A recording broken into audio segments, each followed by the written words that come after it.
They built 120 homes on my land without ever asking. So I let them, knowing exactly what was coming. My name is Raymond Wells. I'm 56 years old. I live alone on a stretch of land most folks around here don't even know still exists. 38 acres just east of Crestfield, untouched forest bordered by a dry creek and an old barbed fence. It's quiet out here. Peaceful. That was the point.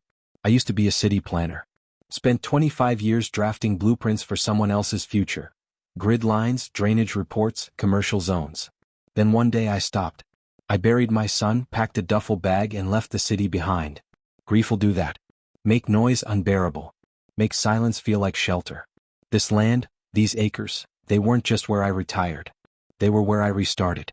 My father left it to me in a will written on paper yellowed enough to crumble. It's got oak groves so old the wind sounds different in them. There's a hollow by the north fence where I spread my son David's ashes 5 years ago. No one walks that far but me. No one should. So imagine my confusion when a stranger knocked on my farmhouse door and said, smiling, "Hey neighbor, hope the noise hasn't been too bad. We had to clear some of your trees for the new jogging path." My blood went cold. I asked him to repeat that. He did. Friendly. Casual. Even offered me a flyer with the HOA's name printed in soft green. Silver Pine Meadows, 120 homes of tomorrow. He pointed, off toward the east treeline and said, "Just beyond that ridge. You can even see your barn from the roundabout." I walked out after he left. Past the shed. Through the thin trail David and I used to use. And there, right past the rusted fence line, was concrete. Sidewalks. Lawn stakes. Driveways. A sea of beige homes too pristine to feel real. Cookie-cutter boxes lined in synthetic turf and two-car garages. I followed the gravel farther than I ever had in years, past the old deer blind. That's when I saw it. A cul-de-sac roundabout poured directly into what used to be our grove. Right through the clearing where David's memorial bench once sat. Where I'd planted birch trees after his funeral.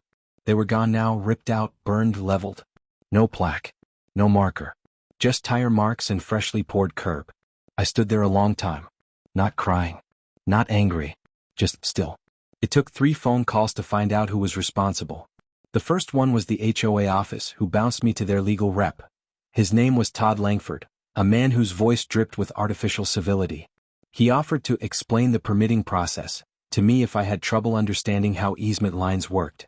We met 2 days later at their office, a newly converted ranch house turned leasing center. The receptionist offered me sparkling water. I asked for black coffee. They didn't have any. Todd came in wearing a pastel shirt that probably cost more than my truck. He extended a perfectly manicured hand and said, "Mr. Wells. Good to finally meet you." I didn't shake it. He showed me a color-coded map, bright lines, soft fonts, everything designed to look friendly. He said things like municipal overlay district and public improvement bond exemptions. None of it made sense unless you understood how to intentionally make things not make sense. I listened. I nodded. Then I pulled a worn folder from my coat. Inside were original land deeds, registered surveyor's maps from 1978, and one particularly useful boundary notarized by both the county assessor and my father before his passing. One document had a yellow sticky note attached, written in my son's handwriting. "Dad, keep this one safe. It's the good one." Todd skimmed the documents, his jaw tightening. Then he smiled and said the line I was waiting for. "Well, maybe you should have paid more attention to your mail." I looked at him for a long second. Then I smiled back, reached out, shook his hand. I did pay attention. That's why I never sold the land. That's why I kept every document. And that's why I'm going to keep smiling. He laughed, but it was hollow. I left the office, took the long route home. Watched the sun dip behind the new roofs. Listened to the buzz of leaf blowers. I wasn't angry anymore. I was awake.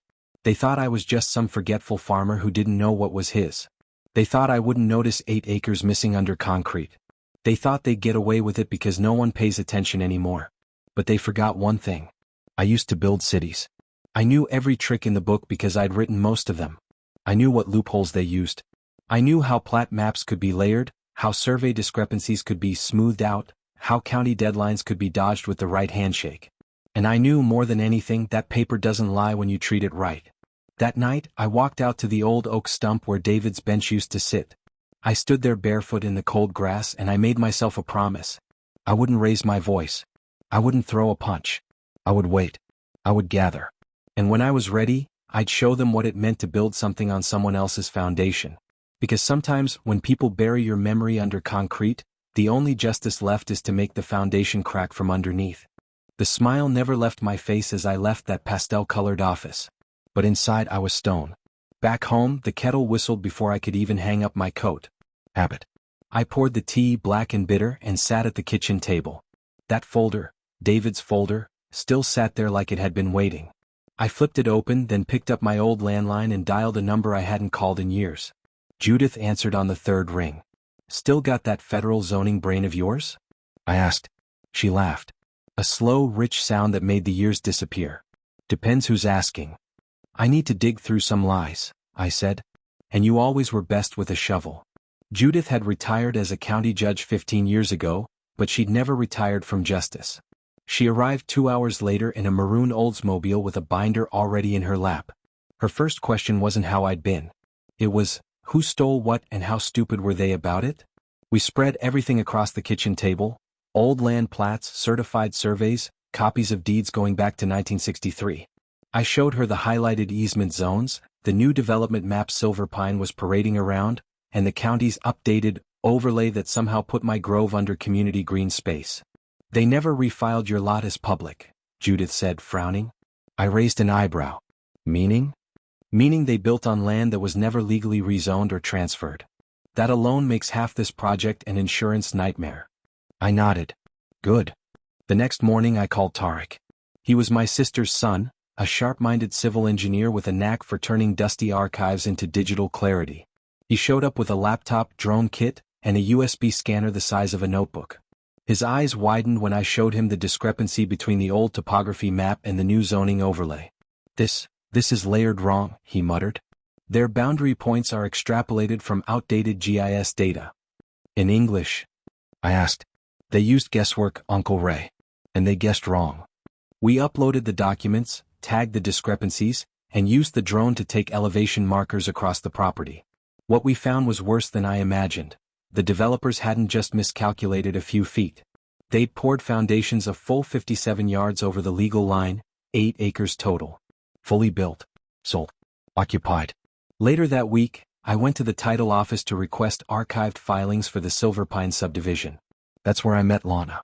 She was mid-30s, sharp-eyed behind large glasses, and worked fast, clicking through public scans like a concert pianist. "Anything specific you're looking for?" she asked. "Just making sure my land isn't registered to someone else." She frowned, scanned, then pulled up a notarized parcel transfer from 5 years ago, one I'd never signed. "This one has your name on it," she said. "But, look." She zoomed in. The notary seal was smudged. Digital. Copy-pasted.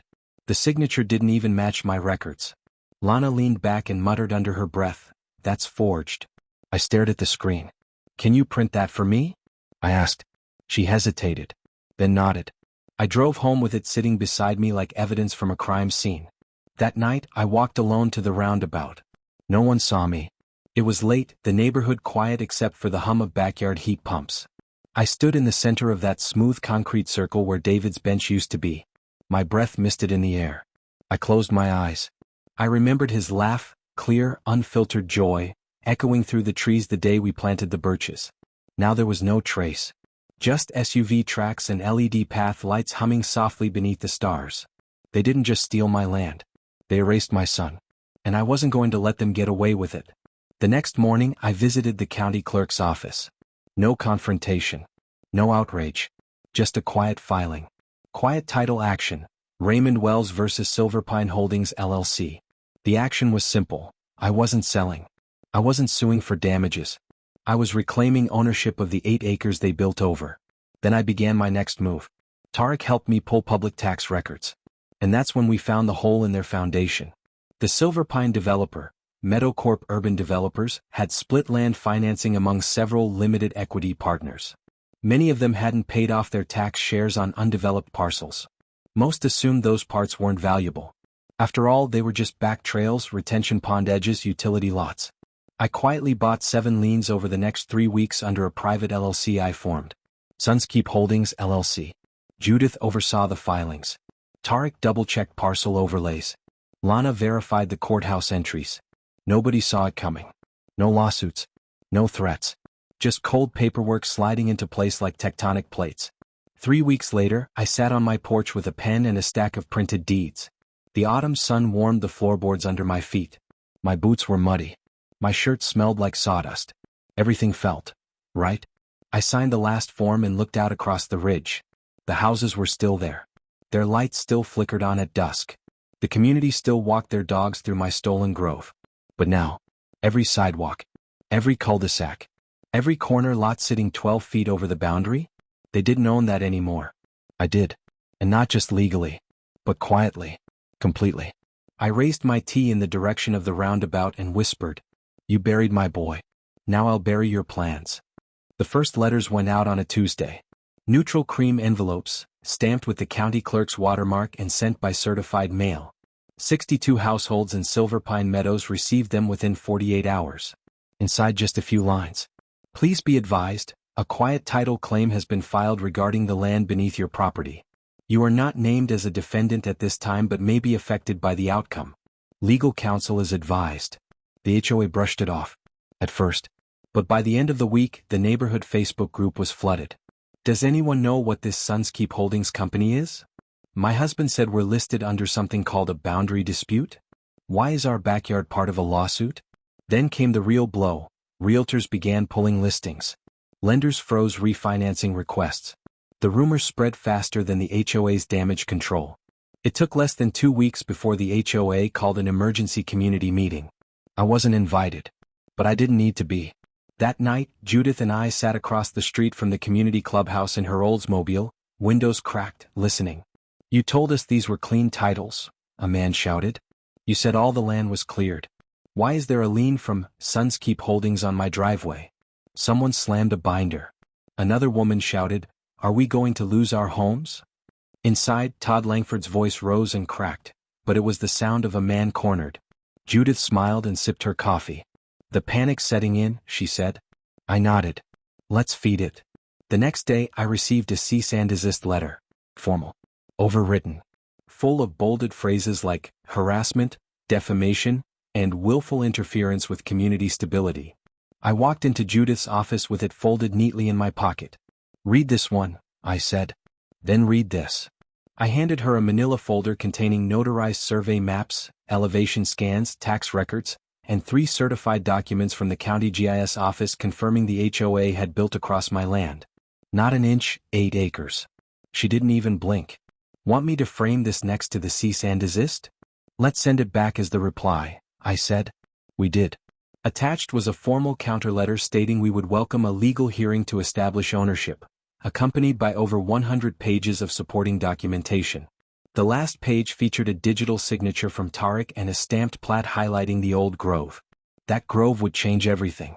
Because just before mailing it, Judith did one more thing. She leaked the 1991 plat map from my father's will, specifically the portion that listed a 1/4 acre within the grove as a protected family memorial zone, complete with signatures from the county's Legacy Records Department. She didn't leak it to the court. She sent it to Crestfield Now, the local newspaper. The article ran on Sunday. Front page. Family memorial paved over by Crestfield HOA development, protected site ignored in land grab. The photo showed a satellite overlay of the cul-de-sac, superimposed with my father's hand-drawn map. The headline did the rest. By noon, a local TV station picked it up. By evening, HOA board members were getting door-knocked by reporters. "Did you know a memorial had been built on the land before construction? Was the HOA aware this grove was privately owned at the time of building?" They fumbled. They stammered. "And Todd?" He disappeared for 3 days. Then came the real twist. At a press briefing hosted by my attorney, Judith stood behind the podium. Her voice was calm but deliberate. No theatrics. No accusations. Just facts. She outlined the quiet title claim. The 7 tax lien acquisitions. The GIS-confirmed boundary violations. And finally, the 2 options now presented to Silver Pine Meadows. Option 1. Mr. Wells reclaims the 8 acres by right, initiating forced remediation and property realignment, which may result in partial teardown of non-compliant structures. Option 2. Mr. Wells, through Sunskeep Holdings, offers an easement contract to all 120 households, allowing continued access and occupation in exchange for monthly fee-based access rights, to be determined per square foot, adjusted annually. Pause. Cameras clicked. Then Judith said it flatly. In short, pay for the land you're on, or prepare to vacate it. It hit like a hammer. Within 24 hours, the county court issued a temporary injunction. All transactions involving Silver Pine Homes were suspended pending resolution of the title dispute. No one could sell. No one could refinance. No one could even legally renovate. And for once they had no one else to blame. I arrived at the HOA office the next morning with no lawyer and no press. Just a blue folder and a quiet smile. Todd was there. Hollow-eyed. "Ty Askew." His desk, once pristine, was cluttered with folders and water bottles and community complaints stacked like sandbags. He opened his mouth to speak. I held up a hand. "I'm not here to argue." I handed him the folder. Inside was my final offer. Buy back the 8 acres at 6 times market value. Or continue paying Sunskeep Holdings monthly access rights, per linear foot, until the court finalizes the permanent ruling. "Whichever's cheaper," I said. Todd's lip twitched. "You'll ruin this neighborhood." I met his eyes, calm, unshaken. "You built it on someone else's grave. I'm just charging rent." He didn't respond. I walked out without looking back. By the time the court's ruling came down, the house of cards had already started collapsing. Silver Pine Meadows wasn't just exposed, it was gutted. The HOA president, who once spoke with pride about modern community unity, resigned within 48 hours. Public pressure, media hounding, and internal outrage left him no choice. He left a canned email for the residents and moved 3 towns over by the end of the week. Todd Langford didn't go quietly. He screamed about slander, tried to reframe the narrative, blamed bad clerical work, and malicious actors. But Judith had quietly handed over not just forged plat filings, she'd found 2 other forged notary seals from unrelated cases in his history. The state bar disbarred him permanently. And when Meadowcorp's investors saw the tidal wave coming, they pulled out overnight. The developer filed for bankruptcy, citing unexpected title complications and legal blockades. Everything they built was still standing. But now it stood on rented ground. The court recognized Sunskeep Holdings as the rightful owner of the 8 disputed acres. My quiet title suit had become something more than just a boundary claim, it had become the template for how to dismantle abuse with precision. I didn't evict anyone. That was never the point. Instead, 112 out of 120 homeowners signed easement contracts within the first 3 weeks. They'd pay a modest monthly fee based on square footage and access use. Cheaper than moving, cheaper than lawsuits, and far less painful than watching their investments collapse. Each payment came with a clause that mattered more than the money. Acknowledgement of Raymond Wells as rightful landholder. I never wanted revenge. I wanted the truth recorded. I used the first year's earnings to establish the David Wells Rural Engineering Scholarship at Crestfield University. 1 award per year. Full ride. Eligible only to students who came from towns without sidewalks, who knew what it meant to build something from scratch. Who knew how to respect the land beneath their feet. Judith, ever the warrior in a cardigan, was appointed to Crestfield's newly restructured City Planning Review Board. They wanted transparency. She brought a flamethrower. Her first proposal? Mandatory public notification and historical review before any suburban development over 5 acres. It passed unanimously. Tarek, with his sharp mind and stubborn morals, built something I never expected. A statewide digital archive called Boundary Watch, a volunteer-led database tracking land use violations, disputed surveys, and quiet title suits. Within 6 months, it was being cited in zoning meetings across 3 counties.